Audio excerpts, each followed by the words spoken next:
Story 1. What is difficult for people who are not celebrities or who have low incomes is the cost of therapy. I do not currently have insurance, and while I know I should see a therapist about personal issues, I cannot afford it. I am sure other people are in the same situation. For me, it is not so bad these days because I met an awesome man and got engaged. But I have had many extremely low points in my life when I could have used professional help. Story 2. As someone who has struggled with suicidal thoughts and still does on occasion, I'd like to advise against a trend I've noticed on Reddit. Instantly linking to suicide prevention organizations. I understand it is meant with good intent, but for someone who is suicidal and not in their right mind, it often has the opposite effect. It can feel like being shoved into a corner or being dumped as someone else's problem. More often than not, someone who is suicidal wants to talk to a person who will care and listen. I'm not saying strangers must be that person. I know it should not be anyone else's responsibility. If you want to help or make someone feel better, simply posting a link is usually not the best approach. It works better when offered as part of a conversation, as a suggestion rather than the first response. I do not want to come across as rude. I appreciate that many people try to encourage others to seek help, but please remember that feeling pushed away or receiving a predictable, generic response often increases isolation and depression. Story 3. By the way, I wish there were a suicide chat line instead of a hotline. I do not like speaking out loud to a person about any issues I might be having. I am sorry you are feeling this way. If you are thinking about harming yourself or need immediate help, please contact local emergency services. In the United States, call or text 988 for the Suicide and Crisis Lifeline. If you are outside the United States, please contact your local emergency number or local crisis services. If you would like, I can help find chat-based crisis support in your country. Story 4. I attempted suicide when I was 19. I think the hardest thing for people who are not suicidal to understand is that many suicidal people do not want to kill themselves. They just want to stop existing. Actually, going through the steps of writing a note and taking pills was extremely difficult. All I kept thinking was that it would be so much easier if I could fall asleep and never wake up. It was scary to think that I was potentially killing myself, whereas a death I could not control or had less control over would simply happen. Then there was everyone and everything else to consider. I have often caught myself wishing the whole world would end so I could stop existing, but then neither my loved ones nor I would have to deal with the pain or miss out on a good life. I found those things hard to articulate at the time. This is how many people with depression feel. Story 5. A person from my past reaching out to me, even for 5 minutes, helps my mental well-being far more than seeing 10,000 Reddit users post the numbers of various suicide prevention hotlines. Please reach out to the people in your life. You can keep it as light as you want. We are social creatures, and even limited interaction goes a very long way. Story 6. I did not write this but have permission to share. Just saw this elsewhere on the internet in reference to recent events. For obvious reasons, at least for anyone who has had to listen to me complain about how much I hate winter, it really resonated with me. When you have depression, it is like it snows every day. Some days it is only a couple of inches. It is a pain in the ass, but you still make it to work and the grocery store. Sure, maybe you skip the gym or your friend's birthday party, but it is still snowing and who knows how bad it might get tonight. Probably better to just head home. Your friend notices but probably just thinks you are flaky now or kind of an asshole. Some days it snows a foot. You spend an hour shoveling out your driveway and are late to work. Your back and hands hurt from shoveling. You leave early because it is really coming down out there.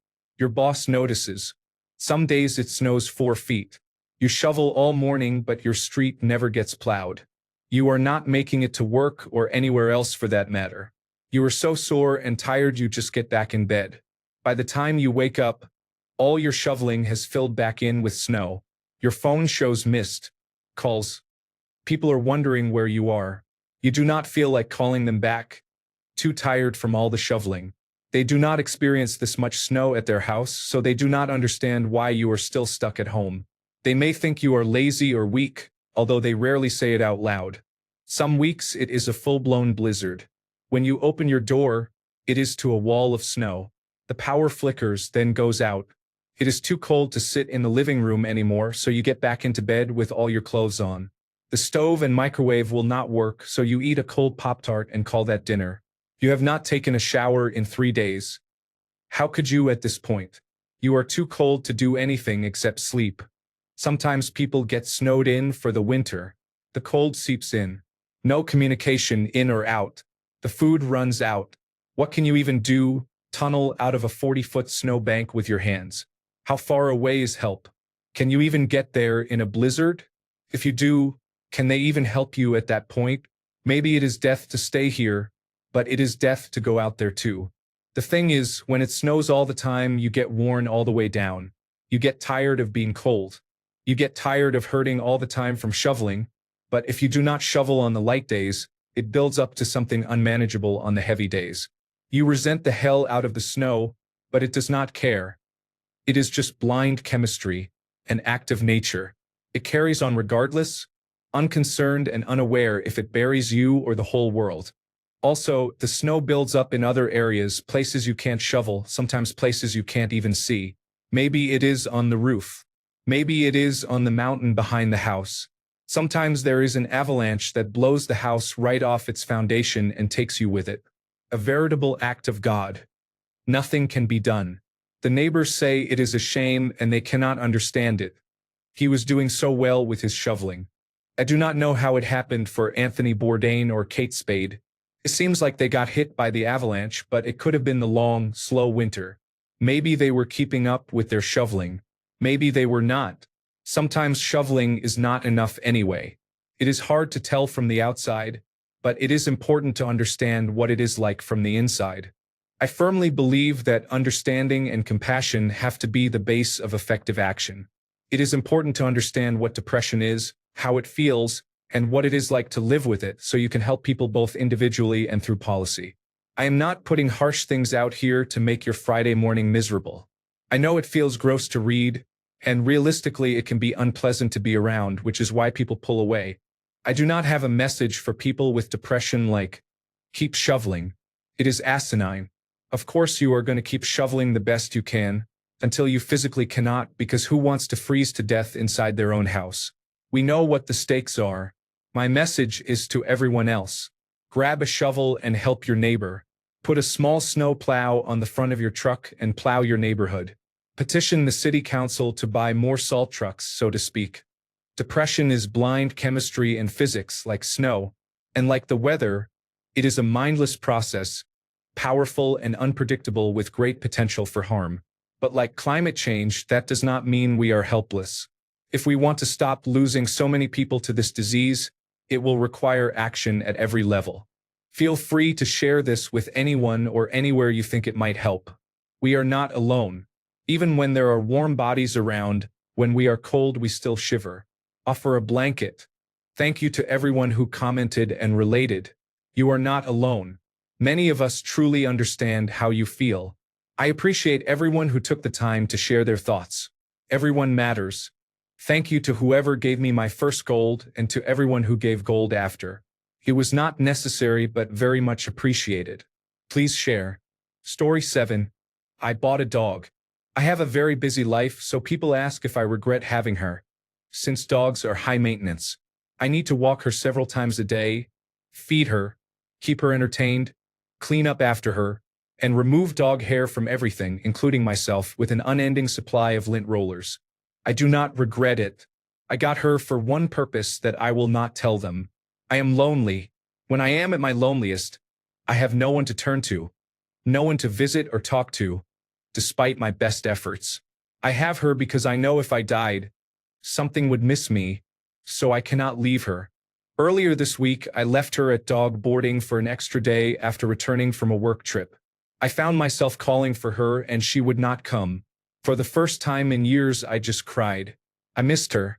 I wanted to sit on the couch and pet her like she always loves. Fortunately, I could pick her up the next day. It reminded me how important she is to my mental health. I recently turned down a job that would have required me to move to a place with even less family and friend support. I would have been traveling most of the year, so I would have had to give up my dog. I am glad I did. One friend told me absolutely not to take the job. He said if I did, He would give me 6 months before I would jump off a bridge. I cannot say he is wrong. I used work to redirect my loneliness over the past several years, which made it worse because it alienated me from those I was close to. Then the company abandoned me.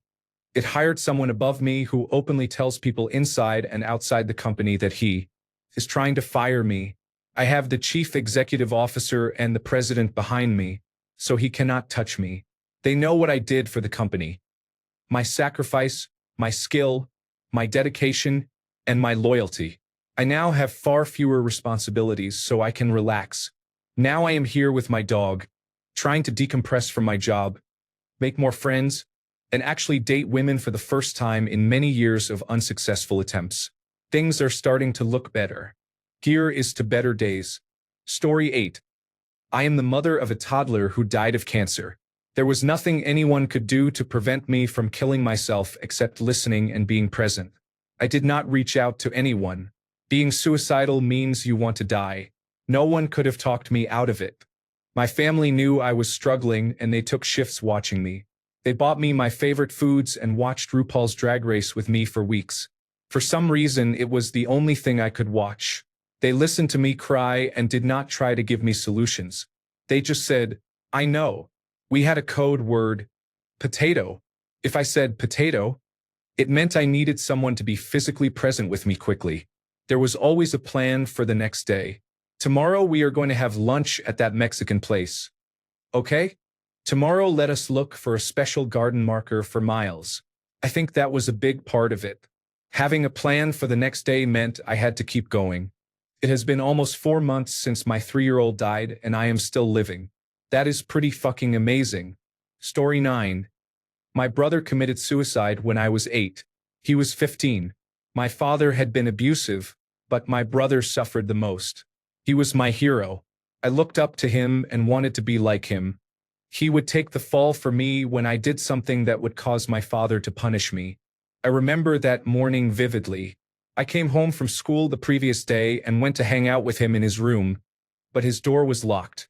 I kept coming back, but he would not answer. My parents were not worried because my brother usually kept to himself. When it was time for bed, I asked my father to see if he could get the door open, and he told me not to bother. My brother again. After my brother did not come down for breakfast, my father broke his door and we found him hanging from the ceiling. I wish I had not seen that. I screamed the entire time and would not let go of his hand. Felt cold and my mother had to peel me away. He left a suicide note and a handwritten will. He left me his favorite book. I miss you, Jeff. My father kept repeating, "Why, Jeff? Why?"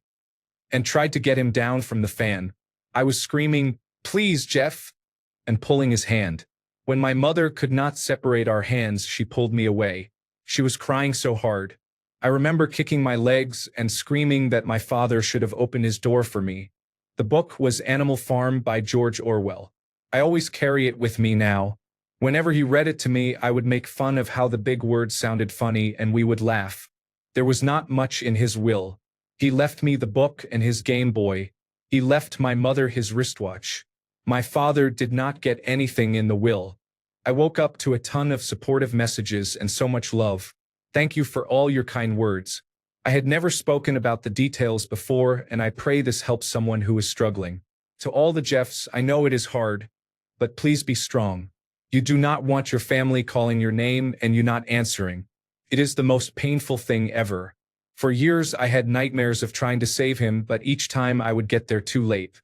In his note, he said he was really sorry and did not mean to hurt any of us, but he just could not bear the pain anymore. He said he hoped it would make my father stop being disappointed in him and called me his best bud in the world. He told my mother he loved her and hoped she would find the courage he did not have. Thank you for the 4 gold awards. Story 10. I wish this had been posted last week.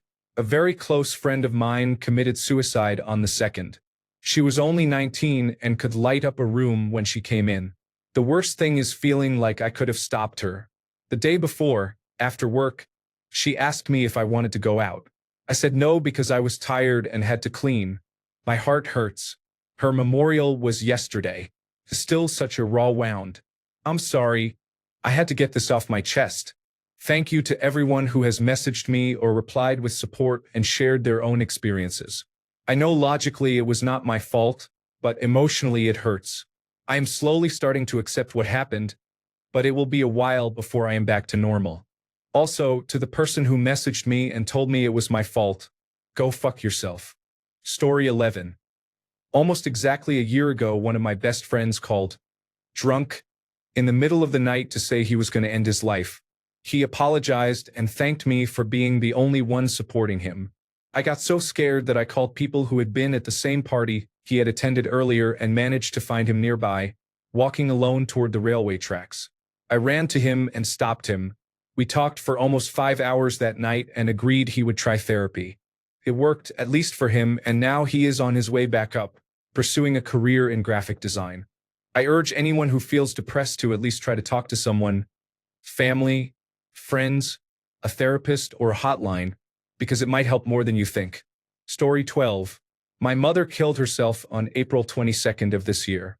My father found her naked and fallen off the side of the bed with 3 empty pill bottles, 2 knives, and a razor. She was covered in vomit. The ambulance came, but she was unresponsive. They waited until I arrived to ask if they could stop resuscitation attempts. They had been trying for over an hour. We went in after they stopped. She was half covered with a sheet. There was a lot of blood and vomit, and her ribs were broken from the resuscitation attempts. She was just gone. My father and I are totally lost. Last December, I checked into a psychiatric ward instead of killing myself. Fuck depression. Story 13. I am currently suicidal. I have lived a difficult life. Abusive parents and periods in foster care. My mother has schizophrenia with psychosis. I was recently diagnosed with post-traumatic stress disorder and severe depression, and I have a moderate risk of schizophrenia. Is suicide a better option than taking the gamble of mental illness? My mother was a living nightmare. If you are in immediate danger, call your local emergency number or go to the nearest emergency department. If you are in the United States, call or text 988 to reach the Suicide and Crisis Lifeline. If you are elsewhere, contact your local emergency services or a suicide prevention hotline. Do you have a plan to harm yourself? Story 14. I think the biggest problem for me is imposter syndrome. I have a relatively good life, and it does not feel like I have earned the right to be depressed. As a result, I do not acknowledge it or seek professional help. Story 15. When I was a teenager, I had severe depression and anxiety that led to self-destructive behavior. Many times I imagined killing myself, and one night I was determined to do it. I came home drunk and sad and started cutting myself, which had been one way I coped. I sat in bed crying, trying to find the courage to cut deeper and end it. Then my dog Snoopy hopped up on the bed and put his head on my lap. Thanks to him, I realized I could not do that to him or to my parents and friends. He saved my life that night. The next day, I opened up to my parents and asked them to help me find treatment, which was a huge step forward. Sometimes all it takes is a reminder that someone loves you to help you start trying to love yourself. Story 16. Until recently, my major depressive disorder was in remission. About 2 months ago, something happened that turned my life upside down, and, as a result, I have been struggling with suicidal thoughts. They have been escalating inch by inch. I read through maybe 30 responses on this thread and was nearly in tears at my desk. I needed to be reminded that I am not alone and that the metaphorical demon that is depression haunts so many people. I cannot give up or give in. I needed this reminder today to stay the course. I beat this once. I can do it again. One of my favorite quotes is by Winston Churchill. When you are going through hell, keep going. Thank you to everyone who contributed to this thread. Story 17. I don't talk about suicide much because it is a very painful subject for me. Perhaps in part the shadow of it stalks me sometimes, waiting to catch me when I am down. But 11 years ago, I was desperate enough to believe that everyone who knew me would be better off without me. I believed the scales weighed heavily against me, that I caused more harm than good, and that if I simply did not exist, it would make things better for everyone. So I started counting my pills. I had been seeking treatment for depression for 5 months, but nothing was working. The medications made me worse, or they made me so apathetic that I found no joy in life, or they gave me such bad side effects that I could barely stay lucid. I thought there was no way out. I was counting my pills, trying to figure out how many would cause an overdose so I could take them, lie down in bed, and die. I had arranged them all nicely and counted every single one. I had positioned a glass of water next to them and stood staring at the scene, feeling so overwhelmed because the intensity and duration of my suffering had been so drawn out and it just wasn't getting better. It had been years, a slow decline until a breakdown, and then I was in so deep I couldn't see a way out. Then the phone rang. A friend of mine, a Catholic priest, said he felt moved to call and see how I was doing in case things were bad. I lied to him. I told him I was fine, that I was receiving treatment and that I was hopeful things would start looking up. But I did not think I had any fight left in me. He told me he believed I did and that he hoped I could hang on a while longer. I hung up the phone and burst into ugly, inconsolable crying, snot dripping from my nose, curled up in a ball. But my friend had planted a seed of hope. Someone believed in me even if I could not. I felt that I owed it to him and to my family to try. I managed to get an appointment at the emergency psychiatry clinic a while later, and there I met the psychiatrist who prescribed the drug that saved my life. I entered a daily outpatient program at the hospital.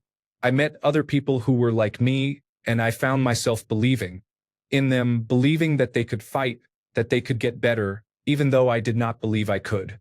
Somehow they said they believed in me too. For a second time, I saw that other people believed in me even if I did not, and I felt again that I should try. So I tried. I began weekly therapy with a psychiatrist and was in her care for 7 years. She adjusted my medications as needed, and we began the long, arduous process of untangling the mess in my mind. She never gave up on me. She was not paid per patient. She received a flat salary. Now, 11 years later, things have gotten better. I am better now than I ever have been. It took time after my rock-bottom moment to find that spark of hope within myself, but I found it, and that is what kept me going. It made me look for anything I could to keep hanging on. And even now it is the small things in life that keep me here. When the moon shines through my window at night and pools on my pillow, when the white blossoms on that strange bush in the backyard bloom for 1 week every year and I can smell them on the wind, when my dog wakes up in the morning and comes to get me because he is happy I am awake, when the sun shines just right, or the wind sends petals filtering down through the trees, or the world is silent and glittery after a fresh snowfall. I find those moments and I keep them. I commit them to memory so that when things get bad again, I can remember what I love about this life and remind myself to keep hanging on. I still get low. 2 years ago, I had been fired from my job and was certain I would never become a fully functional adult, that I would always have to fight tooth and nail just to exist in society. I stood on a subway platform and listened to the rattle of the trains, and tried to convince myself not to jump. The tracks were hypnotizing, almost. I looked up and found myself staring at a poster for suicide prevention, and the irony was not lost on me. It broke the trance. I stepped back from the yellow line and went home. I stayed. Last month I was hit with a bout of severe depression out of nowhere, and then my dog passed away, which made it worse. Dogs immensely improve my mental health. But I stayed. You can stay too. Take it day by day. For those of us with severe mental health issues, that is all we can do. Take it day by day, see how we feel, see if there are any little joys we can find and savor them. You have to cultivate the ability to find them, and it might not be easy at first. I was stubborn, and for a couple of years I was intent on believing there was nothing good in the world, but eventually I learned to look closer and had a breakthrough. Maybe you will see a toddler get hit by a ball and fall over laughing. Maybe you will hear cicadas buzz in the heat of August and remember how awesome summers felt as a kid. Maybe you will find a story-driven game that you cannot wait to get back to and find out what happens next. You never know, but you can stay. Just take it day by day and see what happens. Story 18. My father died by suicide 4 years ago, and it caught our family by surprise. In retrospect, the signs were there. I still wish I had seen them more clearly. If I could share a few things I have learned from reflection and from losing my father: do not be harsh with your loved ones when they are struggling. Do not negate sadness or depression.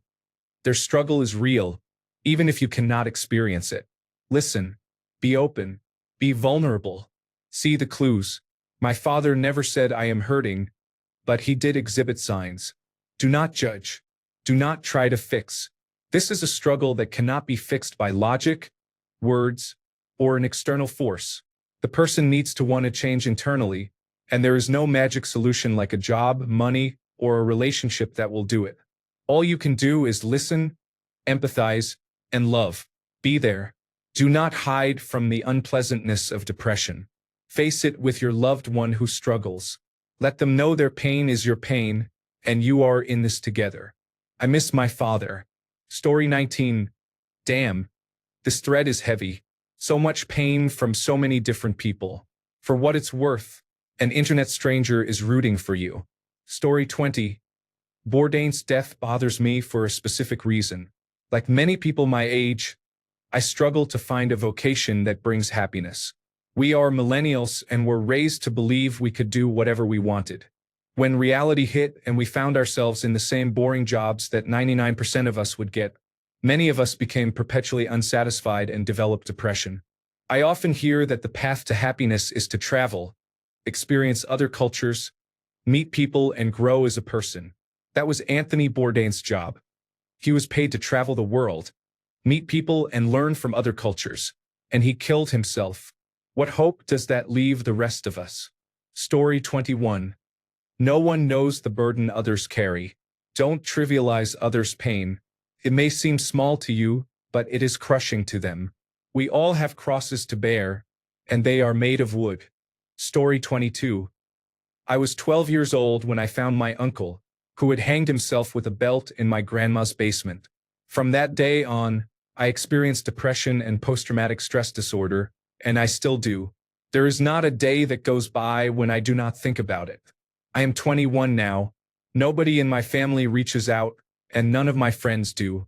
I have been alone for the last few years, and I would give anything for someone to tell me they care about me and love me. But I am still here. I am trying, and I am stronger. Story 23. I've been dealing with depression for years, and I attempted suicide in high school. I hit rock bottom when a family member falsely accused me of raping them. The police, my family, and everyone in my life seemed to take their side. The judge ruled that I could not stay at my house during the investigation because my younger sisters were there and they saw me as a danger to them. I ended up staying in a rundown hotel for a month while my attorney fought to have a medical exam performed to try to prove my innocence.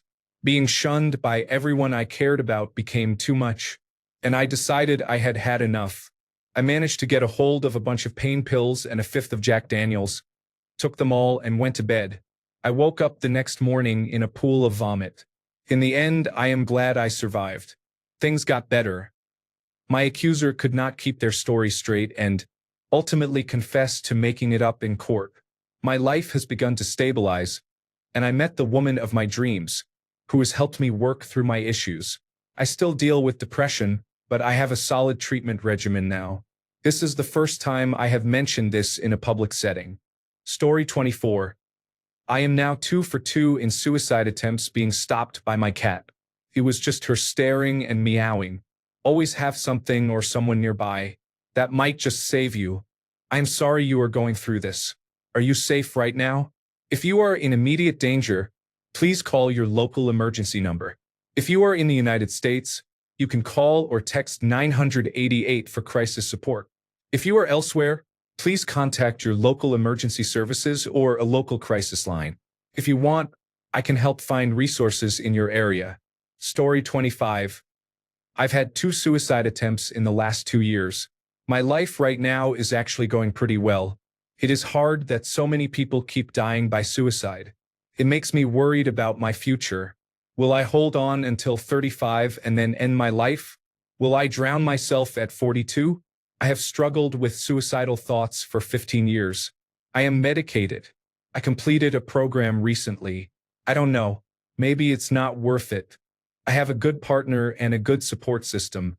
I was honest with my girlfriend this morning about how this has made me feel. We are getting pizza and driving into the mountains or the forest tonight to reconnect with nature. I tend to find peace after that. Today is rough. What hit me recently was talking to my roommate and best friend about my mental health over the last couple of years. She is usually stoic. We work for the same company and she is known as the Scrooge with a secret soft heart. She looked at me and said, "The thing is, if you had been successful, I know that 10 years from now I would be sitting in a Denny's or somewhere across from another friend and I would be smiling. But I would still look at an empty chair and wonder if you were there with me." She cried so deeply. I am tearing up now just thinking about it. Story 26. My brother committed suicide at the age of 15. I was 16 at the time. One piece of advice I can give to those affected by suicide is to talk to someone, a friend, a parent, or even your dog. I am almost 26 now. For years and immediately afterward, I buried my emotions and refused to talk to anyone, even my family. This has seriously affected me emotionally and harmed my relationships with other people and with the world. And only in the last year have I realized this. So please just talk to someone. Do not be like me. Story 27. I tried to kill myself at the end of May of this year. I felt like I had hit rock bottom, and at the time it seemed like the only way out. I lost the woman I loved, I began drinking every day, and I hurt a lot of people emotionally. I thought that if I pushed everyone away, it would be easier to let go. I am not comfortable saying how I did it, but when I regained consciousness, I called a friend who helped me. I am so glad I was not successful. When I was a young child, my mother and I found my brother unconscious after a hanging. The image is seared into my brain. Thankfully, he survived. But I will never forget my mother's screams and her pleading with God as she tried to wake him. The thought of her having to go through that again ensures that I will never try again. Instead of wishing to die in my sleep, I am grateful for every day I wake up. Each day is a fresh start. To the kind stranger who spoke with me and helped me, thank you. You have helped more than you will ever know. Story 28. Please be mindful that most suicidal people are well aware of the existence of suicide hotlines, that many of them are also well versed in the kinds of pithy advice people want to dish out so liberally, and that many of them do not want to die. They just do not know what else to do. Some are truly devastatingly depressed or mentally ill, but this is not always true. Many people who are suicidal are not mentally ill. Speaking from my own experience long ago and from others I have known, there are people whose suicidal ideation is a logical, analytic response to essentially impossible life pressures and situations. Right or wrong, it can feel very hurtful, even offensive and unhelpful, to tell them their thinking is clouded. Others I have known, and I used the same basically functional, though very stressed, analytic mind to choose not to commit suicide. As I moved through that place and eventually out of it, I had to hold on to the option in my mind and make the choice, albeit increasingly more easily, many times before it was gone. All that said, please do not turn people into messages or public service announcements. Suicide is absolutely horrible. I have been affected by its aftermath more times than I care to share, both directly and indirectly. It is almost never the right thing to do, except in cases such as terminal illness, but it is important to honor lives as more than their endings. Story 29. I never planned for the rest of my life because I did not expect to make it through high school. I graduated last week, and I will start college in a few months. I still cannot really imagine staying alive, but I am not actively trying to end my life, so I guess that is good. I am really sorry you are feeling this way. Are you safe right now? If you are in immediate danger, please call your local emergency number. If you are in the United States, you can call or text 988 to reach the Suicide and Crisis Lifeline. In the United Kingdom, Samaritans are available at 116 123. If you can, consider reaching out to someone you trust or a mental health professional. If you want, I can help find local resources or stay with you while you write or talk. Story 30. On Friday, I got tired of being tired. It was strange. As soon as I reviewed my plans and confirmed they would work, I felt calm and relieved. I started writing letters to my family. My husband already had some friends over. Everyone was drinking and hanging out. I left the notebook unattended and my 17-year-old stepson saw it. He asked to talk. It was the first time in 8 years of being his stepmom. He, his girlfriend, and my other stepson sat me down and we talked for hours. They told me that the things in my head were not real. For 8 years, I had only mixed memories and no way to know which ones they remembered. For many reasons, I thought they barely tolerated me. I never thought they would care if I left. If you love someone, tell them. Tell them often. Could save a life. Story 31. I was suicidal about 6 months ago after my girlfriend and lifelong best friend left me. I decided I finally needed help. I knew I had deep issues but did not want to deal with them. I always masked them and found ways to distract myself. I went to my family doctor and was referred to a psychiatrist. I have been seeing a few for the last couple of months. This week is the first time in years I have been genuinely happy and proud of myself. It gets better. It genuinely does, even when you are in the deepest hole. But you cannot do it alone. You cannot just cover over your issues. You need to address them. In Canada, your family doctor can refer you to therapists at no cost. It can take a long time, but the wait is worth it. In the meantime, tell your friends. If they are true friends, they will understand. You may find that they are going through the same thing. I did not expect such a huge response. Thank you for the kind words. Not everything works for everybody. I also have no idea how things work in the United States. If someone has gotten help there, please respond to a few comments. Note: some places in Canada do not provide free therapy referrals. I hope it becomes easier for everyone. Story 32. In 2015, I was fresh off a wonderful honeymoon with my amazing wife when I hit a low. I am manic depressive and am used to the ups and downs, but this low did not go away. I thought I was stronger than my depression, but it just kept going. After about 6 months, my spouse was barely able to hang in there and was spending a lot of time at her mother's in another town because I was such an awful person and was losing myself. On Christmas night that year, my wife was at her family's celebration. I sat in our guest bedroom alone and had my 9mm pistol in my hand. I struggled, cried, and was angry. A nightmare was unfolding in my head. I could not do it. I let my dog in. He jumped on me, licked me, and wagged his tail, so I stayed with him for a while and put the gun away. I promised my wife I would try to make the changes necessary to recover. Fast forward to today. We are halfway through her pregnancy with our first child. It is a boy. I am very physically active and I have goals to work toward.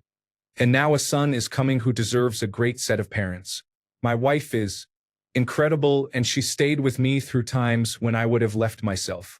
She did what she could when she could, considering how much I was pushing everyone away during that time. I can never repay her for being loyal to me when I did not think I deserved loyalty. I just hope I can give her and my son the best husband and father possible for the rest of our lives. At the time, I was planning to make everyone hate me so no one would miss me when I finally killed myself. It was a dark pattern that made me lose who I was. I am a different person today and I have learned to recognize the signs and not ignore my small lows. I never miss a chance to tell my wife how wonderful she is. I also added the physically active part because getting back into shape and being physically tired is incredibly therapeutic for me. Story 33. My depression has been really bad. It seems like no matter how much I try to reach out, no one cares about my mental health until I am already dead. Story 34. My best friend died by suicide about 11 years ago when he was 25. I will never forget his last call. We talked casually, and at the end of the conversation he asked how I handled anxiety attacks because he was experiencing something similar. At that time, he was about to finish his degree in industrial design. He had a girlfriend from Spain, and life looked promising. I think he was anxious about her returning home and about ending one chapter of life and starting another. He jumped from his balcony on the 8th floor. When I got the call telling me he was gone, I had to lean over as if all the air had been sucked from my lungs. Felt surreal. I helped his parents by cleaning out his apartment with other friends and by driving his car back from the college town where he lived. We met in 1989 in first grade, and we remained friends. I was at his funeral. His name was Tom. I will remember him forever. Story 35. A man is walking down the street and falls into a hole. The walls are so steep he cannot climb out. A doctor passes by and the man says, "Hey, can you help me?" The doctor writes a prescription, throws it into the hole and walks on. Then a priest walks by. The man shouts, "Father, can you help me?" The priest writes a prayer, throws it into the hole and moves on. Later a friend walks by and the man shouts, "Hey Joe, it's me. Can you help me?" The friend jumps into the hole. The man says, "What are you, stupid? Now we're both down here." The friend replies, "Yes, but I've been down here before and I know the way out. You are never alone." Story 36. Hi, I tried to commit suicide last week. Everything was going down the drain. I wasn't participating in school. I was distancing myself from my friends. My mom had been confined to the hospital about 8 times this year alone, and my boyfriend of 8 years said he didn't love me the same anymore. Wednesday last week was supposed to be my last day. I started taking a lot of pills in the morning, but I still went to school. I distanced myself from my group of friends, saying I had a migraine. I had already said my goodbyes to them in my mind. I went to see my mom in the hospital afterward. I was mentally apologizing to her for what I was about to do. Then she sat me down and talked to me about how she was feeling. She told me she was thankful I was always there for her. Small things like how I stayed with her the whole day on Mother's Day, even though she knew I was bored. She said she was so thankful I was around to help take care of my siblings. She said I was one of her pillars of strength and that she would always love me, no matter what. She said she didn't know what she would do without me and that my faith in her is what gives her strength every day. When I came home that night, I had prepared everything I needed. All the notes were there and, of course, all the pills. However, I couldn't bring myself to start. Whenever I tried, I thought about my mom and how she said my support for her had lessened half her battle. Thought about my sisters. What if my mom gives up fighting when I'm gone? My sisters would be left without a mother and a sister. I would be known as the sister who committed suicide before she even turned 21. Who would be there to guide them and to teach them? I might be living for someone else right now, but I want to live. For the sake of my mom and my sisters, I'll fight just a little while longer. If you are in immediate danger, please call your local emergency number or go to the nearest emergency room now. If you are in the United States, you can call or text 988 to reach the Suicide and Crisis Lifeline. If you are elsewhere, please contact local emergency services or your local suicide prevention hotline. Consider reaching out to someone you trust or a mental health professional. If you would like, I can help you find crisis resources in your area or help edit this further. Story 37. People say I will help you or I will talk to you if you need me, but words are not enough. If you had a massive issue that you could not even pinpoint, how would you tell someone and ask for help?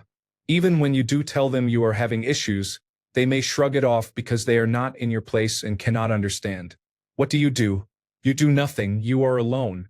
I was depressed for a little over a year, and that year felt like an eternity. I felt like a prisoner in my own mind. Depression feels like being stuck in a dark, cramped, windowless room. You cannot see anything, you cannot move, you are suffocating and panicking. People on the outside tell you that they will figure out a way to get you out and that they are with you. But in truth, they have no idea what to do, and you are not even sure if they are trying or if they care. People who care will do something about it. They will drag you out of bed, sometimes kicking and screaming, to take you to a hospital, a psychiatric facility, or to an appointment with a therapist or psychologist. The only reason I ever got better was that someone physically forced me to leave my house and see a doctor. Even after being denied and confused about where to find help, he spent the entire day driving me around town to different hospitals to find a psychologist. That is what good friends do. Stop saying that you are there just to talk and instead take action to help. People with depression are often so trapped in their rooms that they cannot reach out, and that is why people die by suicide. 2 friends of mine died at a young age from depression.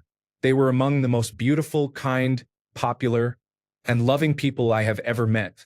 I always feel so heartbroken that I did not know what to do until it was too late. Story 38. I have a dog. If I did not come home, he would sit by the door waiting, missing my smell and my voice, wishing for one more walk, one more game chasing the laser, one more high five for a treat. He would jump to peek out the window when he heard someone on the sidewalk, letting his heart fill with a moment of joy. No matter how often that hope was dashed, he would not let it go. He is kind of a doofus that way. Others might eventually get over it. You can explain what happened and they could understand, if not accept it. But my little brown dog would sit forever wondering why I did not come home. He has had a hard life. I was his only friend when he had nobody, and he was mine. No matter what I am going through, I could not put him through that suffering. Otherwise, I probably would have done it already. Life is random. There is no fate. There is no karma. The secret does not actually work, except for making the people who wrote those books rich. There is no magic Santa Claus in the sky making sure all the good people are blessed and the bad people are punished. Maybe God exists, but he does not interfere. I have been praying for decades for some sort of help or at least guidance so I can help myself. No response or answers. For example, why did a loving God let such an abusive monster enter my mother's life when I was a child, turning me into an emotional wreck who cannot deal with stress without crumbling? Why does child abuse happen every single day in this world? No response. So a sane person can only conclude that it is all just random. That can be scary, but it can also be liberating. It means the law of averages will save you at some point. Cannot all be bad forever. That would break the laws of the universe. At some point, something randomly good will happen. The scales will eventually balance. There is no intelligence behind it. It is just chaos that is part good and part bad. Accept it. Fighting it will not change anything. One thing is certain. Those who are prepared for random events will handle them better. Sit on the middle line between optimism and pessimism. Prepare for emergencies so they do not destroy you, and enjoy the good things fully when they come. Overall, wait and watch, knowing that nothing can be good forever and nothing can be bad forever. Thanks a bunch for sticking around till the end of the video. Remember to subscribe, and until next time, stay awesome and goodbye.